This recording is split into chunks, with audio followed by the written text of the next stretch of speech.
For those of you who don't know me, I'm John Duffy. I'm the director. I have the privilege of serving as the director of the Inspired Leadership Initiative. So in addition to welcoming all of you back, we're welcoming back someone very special who, for this inspired leadership conversation, inspiring conversation, is going to be our conversant, our lead conversant, and will be taking or offering questions, posing questions to the governor, who will be here any moment now. Any moment, he should be walking in that door. So the man who needs no introduction at ILI, I will introduce Tom Schreier. Tom.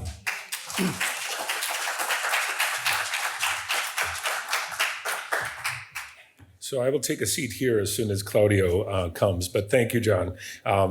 It really is a privilege to be back here today to moderate this discussion out here. But Claudio serves as the governor of the Santiago Metropolitan region, a role that he's held since 2021. It is one of the top elected roles in Chile. And prior to serving in this role, he served as a minister to President Ricardo Lagos and the former mayor of the commune of Peñalolén.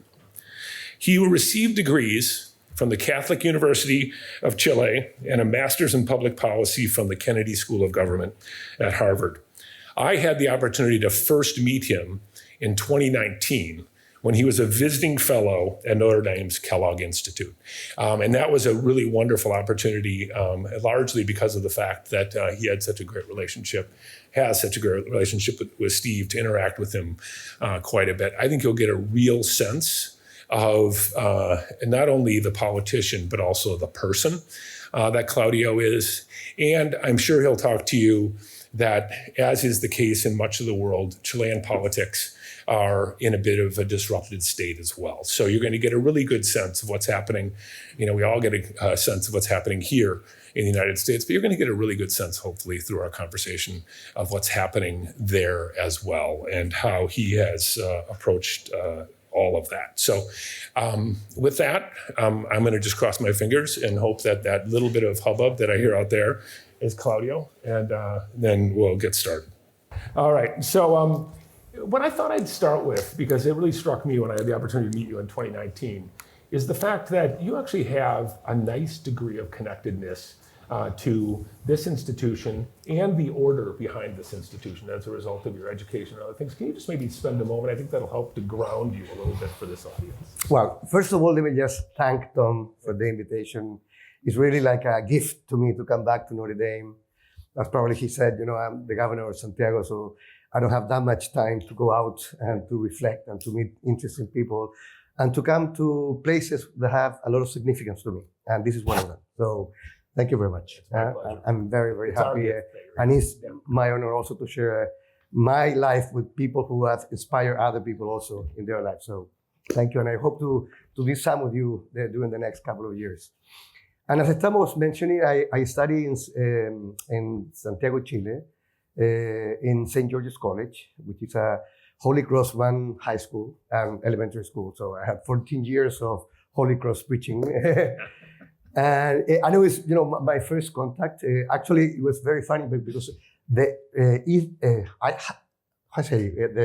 the march of my school is the same march as Notre Dame. So with different words. So the same thing, but we had it in, you know, for St. George's. So it's kind of funny. That is funny. So since then, you know, I met many, you know, a dozen or even more priests of Holy Cross in Chile that have worked here, studied here, or went to the seminary here. And then I had a couple of, you know, opportunities to come. The last one 3 years ago, right before I was elected governor. I came here for, you know, 5 months to the Kellogg Institute. And that was kind of, you know, one of the highlights in my relationship with Notre Dame. But it was, you know, the most important thing was not only meeting the priests, but the spirituality that we gained from these priests. We, at least in Chile, and I think it's the same case of Notre Dame, we believe in a very incarnated faith. We're sons and daughters of the Catholic social doctrine. I'm so happy that the new Pope has followed the path of Leon the 13th and Rerum Novarum. Because for us in Latin America, you know, trying to mix faith and the contact with reality and the fight against poverty and the struggle for human rights. It's just one same thing. It's not two separate things. I remember, growing up in high school, and for me it was so important, this idea of the gospel, that we cannot say that we love a God that we don't see if we're not able to love our neighbors that we see. And in the case of that time in Chile, we're talking about the 80s, late 80s, we were living a dictatorship, and we had a economic recession. So we had 33% of the people were unemployed at that time. So this had a very concrete face. It was not theory. It was not only ideology. It was reality. And I think that's something, one of the main gifts I got from Holy Cross, to be able to understand that, real commitment in real life and spiritual life and the worship of God have to go together. If not, one or the other fails. So maybe just to extend that a little bit, how much did your spirituality and the sense of vocation affect your decision to become a politician? As you know, a number of people in this audience, they come to the Inspired Leadership Initiative in search of kind of their next vocation, in search of their next act. And I just found it fascinating, especially given the fact that you had a very successful career before you moved into politics in business and tech. And so maybe just to talk a little bit about that and maybe weaving those together, I'd love to hear about that. Everything goes back to my student years. I think there are two highlights in this coming closer to politics. One was the poverty reality of Chile. We had something that we call the urban colonies in our high school. So we would go in the summer to give some holiday to people that could not go out, especially poor people. And I remember that time, for the first time, I was 15 years old. My father had just died. And for the first time in my life, I realized how privileged I was, that the majority of the people didn't have what I took for granted, a house, food, education, a family. We had kids that will, actually faint, hands, arms, because they haven't eaten for a couple of days. And for me, it was a very important moment in my life, because I realized that I wanted to serve. It wasn't politics at that time. It was mainly like trying to serve the less privileged, the have-nots of our society. And that was very strong. I was very linked with my spirituality. And the second was a political thing, but with capital P. It was not a political party, but we were living a dictatorship. And I remember reading a Jesuits magazine in Chile called The Message, the experience of a group of religious people and lay people that were protesting in front of the secret police jails in Chile against torture. So when they will know that someone was being tortured there, they will go up in there and they will, make a statement, a protest. And of course, they did it in a non-violent way, which appealed to me. I read, Gandhi and Martin Luther King, and so I said, I don't want to, use violence in my life, but I want to stand for what I think. So, being 16 years old, I was 16. I was in 11th grade. I decided to join this movement, and it was a very important decision for me, not only because of the obvious risk that you will be hidden or taken to jail or taken by the secret police of Pinochet, who had disappeared and killed and tortured many people and exiled also people, but also because my mom was alone. I have 3 sisters and my mom. And I remember one of the most important conversations with my mom at that time was, because she was trying to talk me out of this and saying, please, you are the only man of the family. And I remember telling her, that I will give her the authority to allow me to go to a party, but not to decide what I will do defending human rights, because that was the direct consequence of what she and my dad had taught me about the value of human dignity in anyone, regardless of what they think. So I joined this movement, and it was like 6 years that I was there, and we were beaten and taken into prison. So I mentioned these two cases, serving the poor and fighting for human rights as the spark that kind of moved me to say one thing. And I remember seeing Elder Câmara, is a bishop in Brazil, they used to say a wonderful phrase, if you give food to the poor, they will call you a saint. If you ask why are they poor, they will call you a communist. and I remember, hearing this. I said, I'm not a communist, of course. I believe in democracy, but I not only want to feed, the poor that I have around, or defend some people that are being violated in their own human rights, but I want to fight for a society that's more just. So that's when I decided that I wanted to move into politics more. But it was that way. And one of the things I did in between, and that's also a linkage with Notre Dame, is that when I was in 11th grade, there were a group of Notre Dame associates, alumni from Notre Dame, living in a slum in Santiago.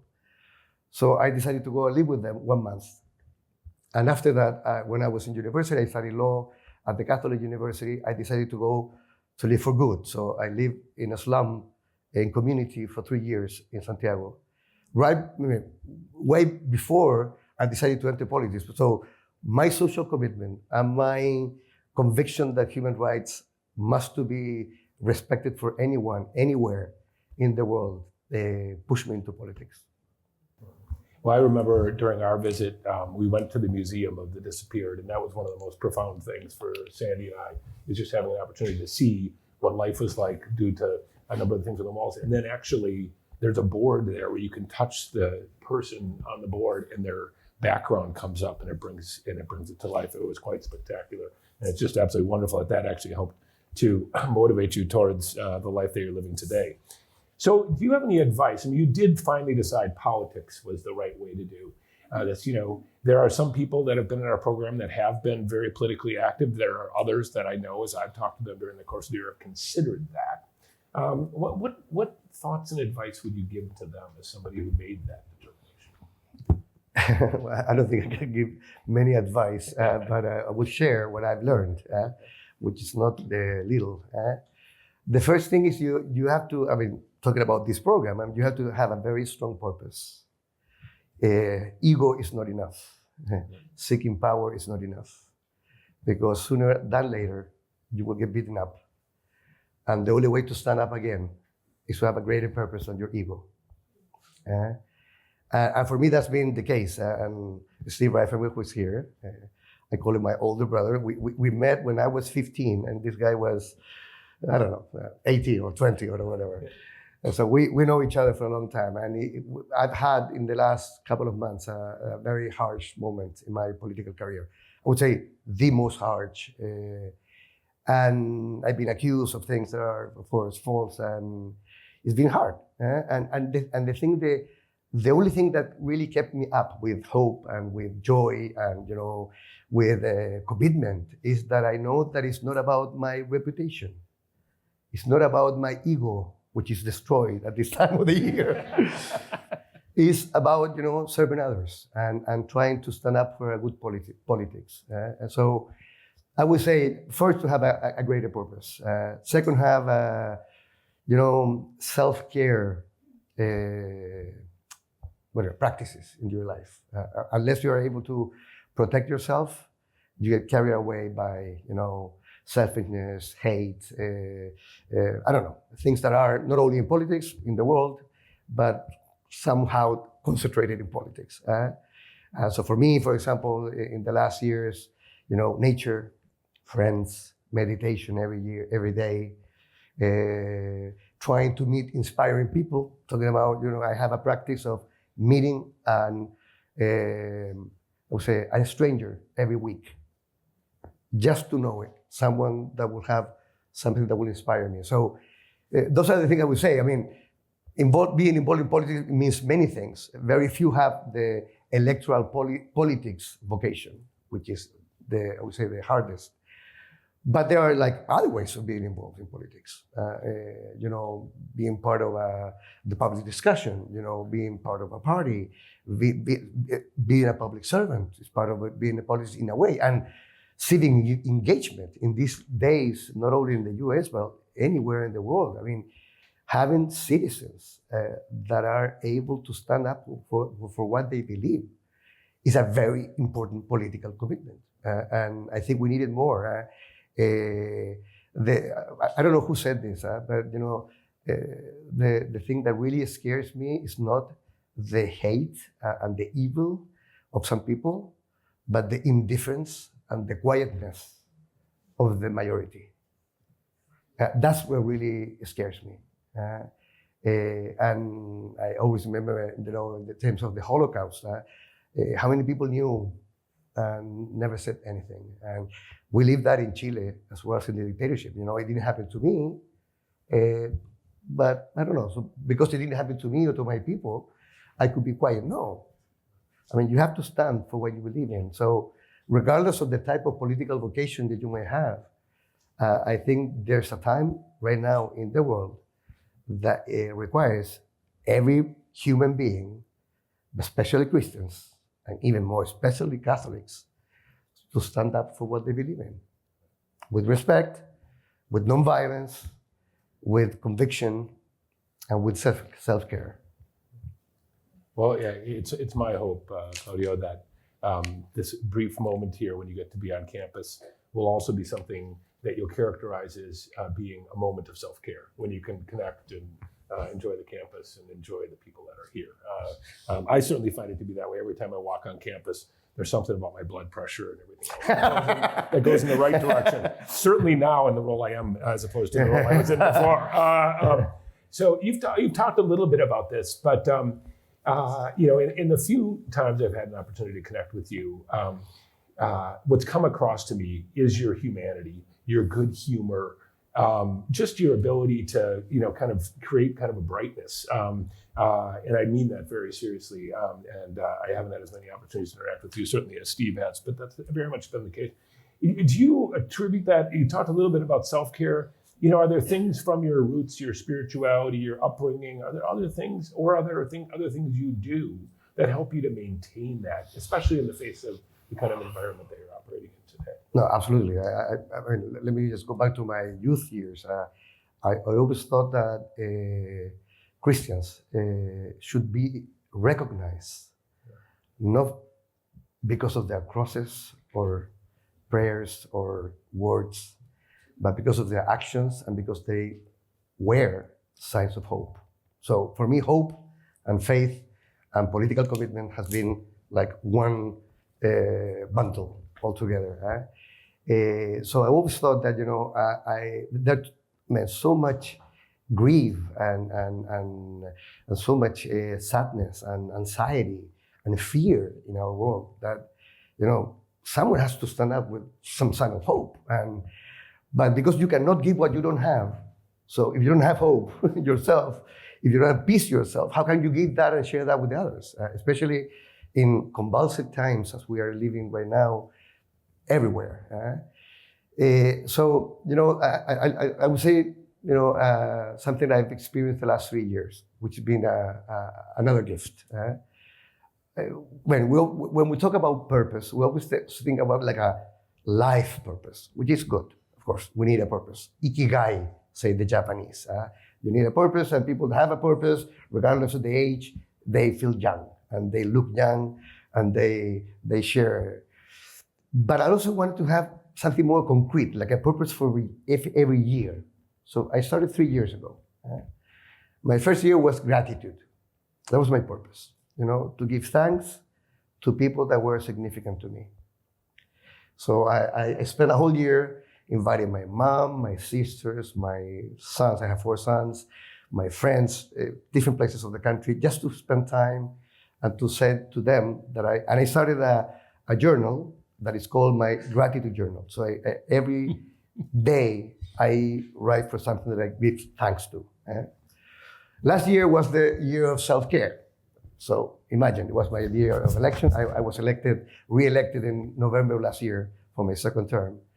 And I said, how can you going to manage, being in campaign and self-care? Maybe I said it's the best year to start.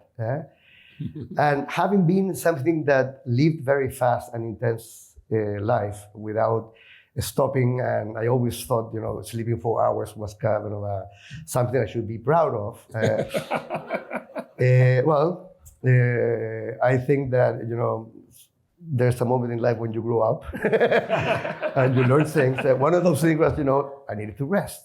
I realized that, I was a scout when I was young, and then I started, going to climb mountains. I said, it's time to realize that for me, nature is a pacifying moment, a connection moment with God and with, divinity. And so I started, climbing a hill every week. At 5 in the morning, Wednesdays, I go climb a 1,000 meter tall hill. Meditation. For me, being quiet and trying to calm my mind has been very key. So I mentioned just these, things that have worked for me. I'm not giving a recipe to anyone, but they have been very important, very important, very important to cope up with the. And I had the the bad idea of this year, deciding that my purpose for this year was wisdom. And I say this because, I have, this psychology friend, that I went to speak to her, after all the crisis I was living. This is your fault, he says. This is a fault. Watch out with what you desire, because to get to wisdom, you have to walk through pain. And it's been a rough ride, believe me. But I think I'm, if not wise, at least I'm trying to understand how can you become wise. To accept that reality is not what determines you. It's your attitude towards reality what determines you. So the storm can be rough, but the way you confront the storm, be it personal, social, political, labor, is what determines you. And I don't know, and people think I'm a little bit esoteric, but I believe in energy. I recognize that people are vitamin people for me. So I try to be surrounded by vitamin people. I try to avoid, as it is possible, some toxic people that, kind of as vampires, they get all my energy. I think you know what I mean. So I don't know. So there are basic stuff, probably, and of course, I think last year or some of these years, one of the guests here was Richard Rohr, which I read every day, his reflections. And I remember reading here in campus, Falling Upwards, The Spirituality for the Second Half of Your Life, which is a wonderful book that really helped me as well. My second half of the life, trying to avoid egocentric behavior and try to stick to self-enhancement behaviors. So either you learned a lot from your big brother Steve, or your big brother Steve learned a lot from you, because in the class that our fellows have taken, or the ones that our prospects would take coming here, two of the concepts you brought up are things that are kind of rock solid foundations of that class: gratitude and gratitude journals, and what I would call your walk up every Wednesday in awe walk, right? An opportunity to take in nature and to do that. Two things which I had the great pleasure of learning from our mutual great friend. So one thing that I thought would be worthy to explore is I was once an investment banker, and a lot of people used to think that I completely lacked integrity and purpose because I was in that role. But I heard that for me as well. Exactly. But what I found is that in the profession, there were actually a lot of great people that had integrity and that had purpose, and that the public perception of that role wasn't the same. Talk a little bit about people you've encountered in the world of politics, and are those, is that perception a correct perception, or what's your view on your fellow politicians? Well, I think, you have everything and every type of people in every aspect of life. Politics is not the exception. So you find noble people, that want to do good and are honest people that are trying to serve others. And you find selfish people that are driven by their egos and their, need or aspiration of power. So the thing is, as in with, for example, bankers probably, or in the case of politics, the difficulty is not to find good people, is to make others people out of politics believe that there are those honest people in politics. One of the most, I would say, painful things is that throughout my life, I've been considered, a very honest politician. I have nothing. I don't have properties. I don't have, wealth, and I don't complain. And I'm not proud of it. It's just the way it is, and I'm very happy, and I sleep very calm every night. And during this crisis, because some people accuse me of things that I haven't done, people started saying, I thought you were different. I thought, you were an honest politician, but I was wrong. You're just as the rest. And that's painful. That's painful. And I'm trying to separate, the ego component of that painfulness, of that pain, and the more in-depth dimension, which is, I want to make others, especially young people, believe that you can be an honest public servant and be involved in politics. I think this is my duty, my mission. So when I see that being questioned, it's very hard. It's very hard. And what I see is people that are concerned about their reputation, are concerned about their, character, are less and less willing to get involved in politics because of this. And of course, I met, wonderful people in all political parties. And this is not a partisan thing. You find evil people and you find wonderful people in all political lines and parties.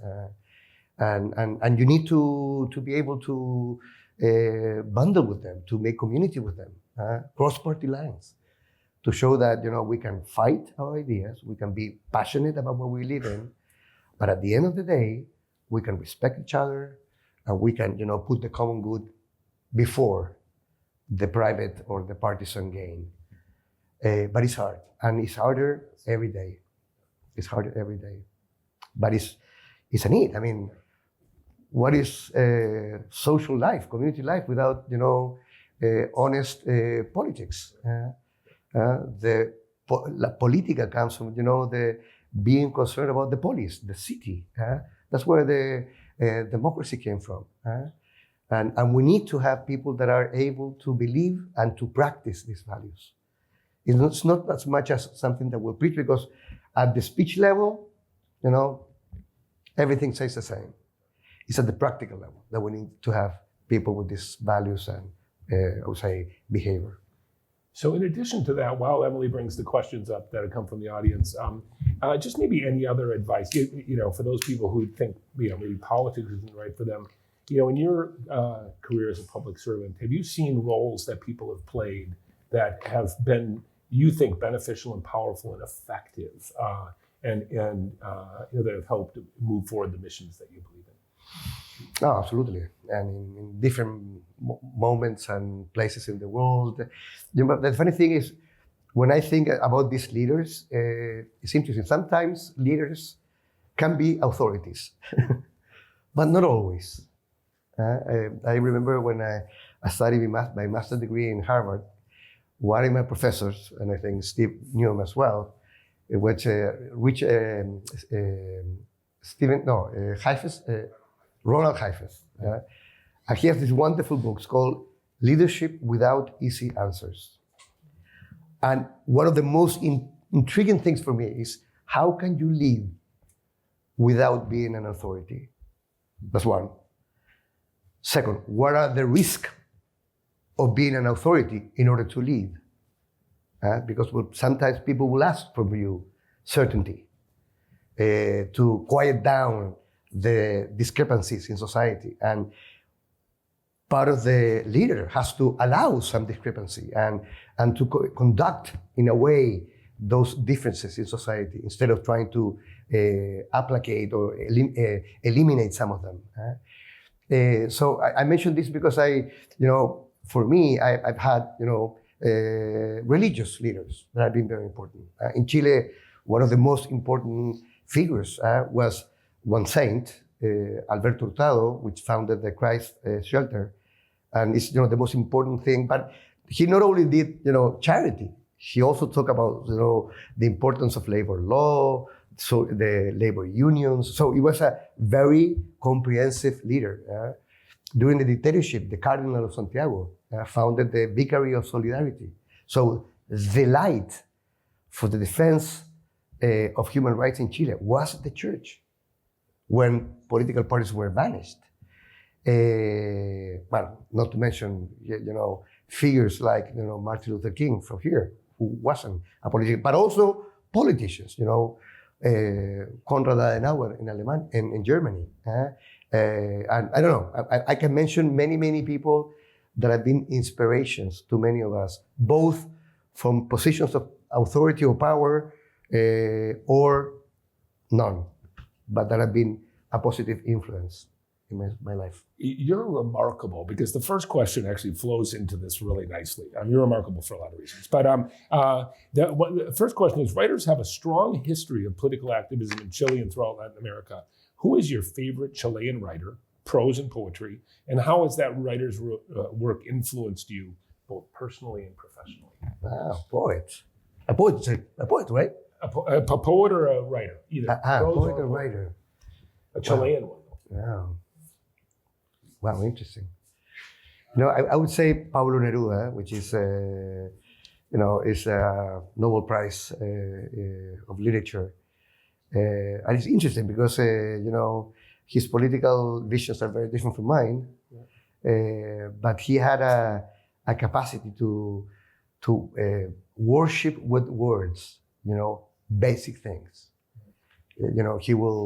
He will do this poetry for air, for the sea. So in a way, for those of you who have read or heard about mindfulness or, Thich Nhat Hanh, this idea of that you can reconnect with life through simple things.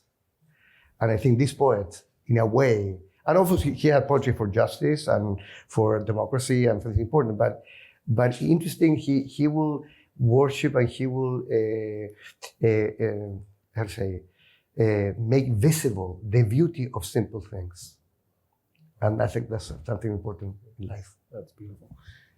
So you mentioned the Pinochet years, the Allende Pinochet. Do they continue to resonate in Chilean contemporary culture, or are those years and the impact of those years getting lost over time? Different question. You know what? I think they still resonate in a good and a bad way. In a good way that the majority of Chileans, even those who probably were in favor of the military coup at that moment, looking backwards, say, we don't want to lose our democracy ever again, regardless of what happens. Democracy is the end and the means to construct a common good. And the bad thing is, I hear, that we kind of give lip service to the idea of democracy and human rights. I have friends from the left in Chile that will talk about Pinochet as something very bad, of course, and very, he was a dictator. I fought against him, but they will not be able to condemn with the same strength other dictatorships from the left. And that really tells me that the lesson has not been learned as hard as you want. And also people from the right, people will say, we condemned left-wing autocracies or dictatorships in Latin America, like Cuba or Nicaragua or Venezuela right now, but we don't condemn Pinochet. So that double discourse, the double standard kind of, troubles me. And I think We need to have a common ground that is more consistent. Either we are for democracy always and everywhere, and for human rights for my people and your people, or at the end of the day, we are not.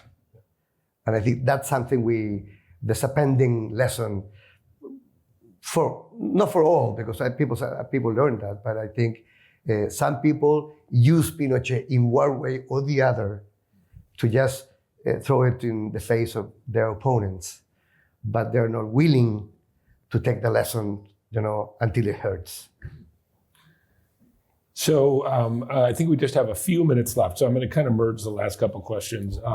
And that is just the context of any advice for people in the U.S. That are concerned about the erosion of democracy, and also maybe weaving in with that, has the kind of current administration's approach to politics had any effects in Chile, direct effects? Are you feeling that?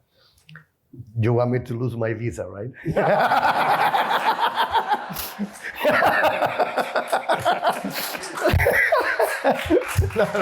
No, just joking. Let me just, I don't want to avoid the question, but I think it's always been bad for Latin America that the U.S. doesn't take into account what happens in their backyard. We are America the whole way, from Chile to Canada. And what happens here, it will affect you sooner than later. Immigration is just one thing, but crime and drugs. And so unless we have strong democracies, and strong democracies come with fight against corruption, fight against organized crime, and economic growth. Those are the three pillars of a strong democracy.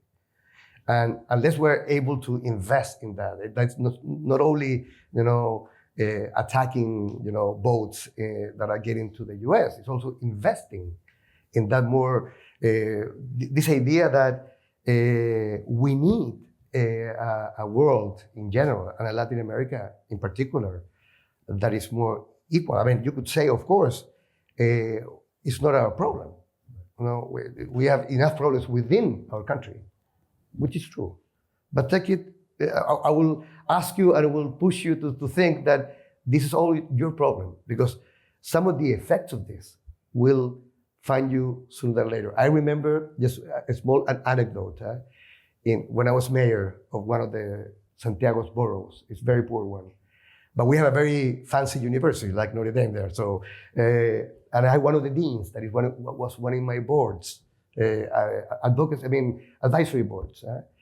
And I was obsessed by dropouts in high school, how kids were getting out and they were getting into crime.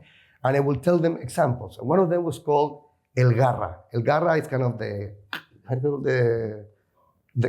claw. But it was the nickname for this kid that will, commit a lot of crime. And so I will, always talk about El Garra. El Garra is doing that, and we have to stop this, we have to prevent this. One day I get a phone call from this dean of the economic department of the Universidad of Ibañez. He said, I met El Garra. I said, where did you meet him? In my house. They robbed me and my family. They handcuffed us and they took everything. And I remember when they were going out, one of them calling the other, hey, Garra, hurry up. So I mentioned this because, this guy had a very, important and rich university, live in a different part of the city. But at the end of the day, inequalities hunt all of us. And that's something I would say. And the other thing is, we have to protect democracy. But as Steve Levitsky, I remember hearing Steve Levitsky here with How Democracies Died, I think page number 5 of that book, he says, democracies do not die as the Chilean one did, with planes bombarding the National Palace. That was how it used to be with military coups. Now it's more settled. Now it's more in silence. you stop the free speech and the press, and then you go for the other powers of try to cope out the powers, and then you alienate people that speak or think different from you.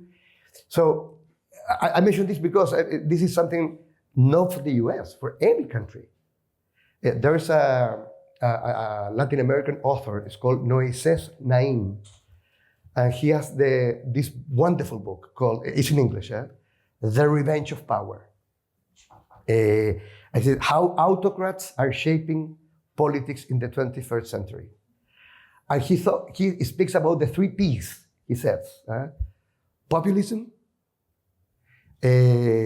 polarization, and he says truth, like fake news, or truth. So his idea is, the new type of autocracy in the world. It can be Hungary, it can be Turkey, it can be, I don't know, El Salvador, it can be any country, anywhere. It's about the combination of these 3. How do we put up these 2 sides that are not reconcilable, the good guys and the bad guys, the elite against the people, the patriots against the anti-patriots, and then we polarize everything, and then we use the fake news and the post-truth about it. And I think we ought to be very careful, and we have to analyze this. It's happening everywhere. We don't have a recipe, because there are things, I would say, the fear against crime is there, is real. The fear against immigration is there, is real. The fear that people will overcome my values is there, is real.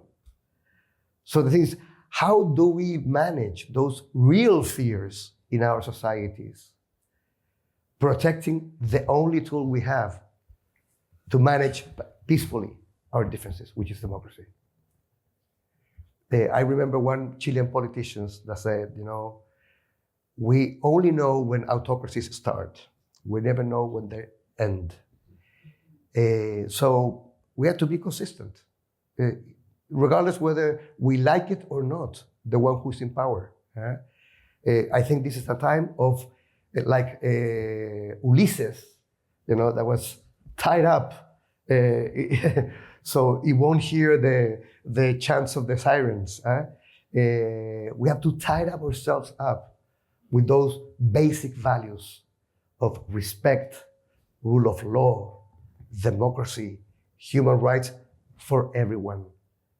Because you don't know when you will be in a position when you will have to call up those values to defend your ideas or those you like or love. So Claudio, we call this series, thinking the Inspiring Conversations, Leadership and Public Purpose. We name the series and then we bring in the guests and hope that they actually do that. But you have gone above and beyond. This has been spectacular. And so I just want to close with my gratitude and the gratitude of our entire group.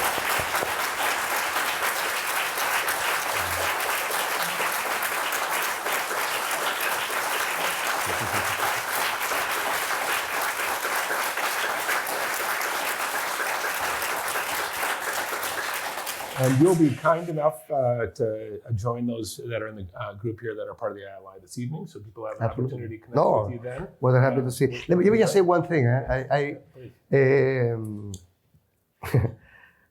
I stopped believing in casual events a long time ago. I strongly believe in synchronicities. And so when I was coming here, I had a very rough week also this year. I was coming yesterday, but I had to postpone today. I almost didn't make it. And so I was thinking, and I was praying and saying, why is that I have to come to Notre Dame in the midst of my personal crisis? And I just realized, you made me walk through not only my life, but also all those values that brought me where I am right now. So in the midst of the storm, as I say to you, I say to me, I have to tie myself up to those values, to wait for the sun to come up, keep on going with serving the people. So thank you for this opportunity. Very beautiful.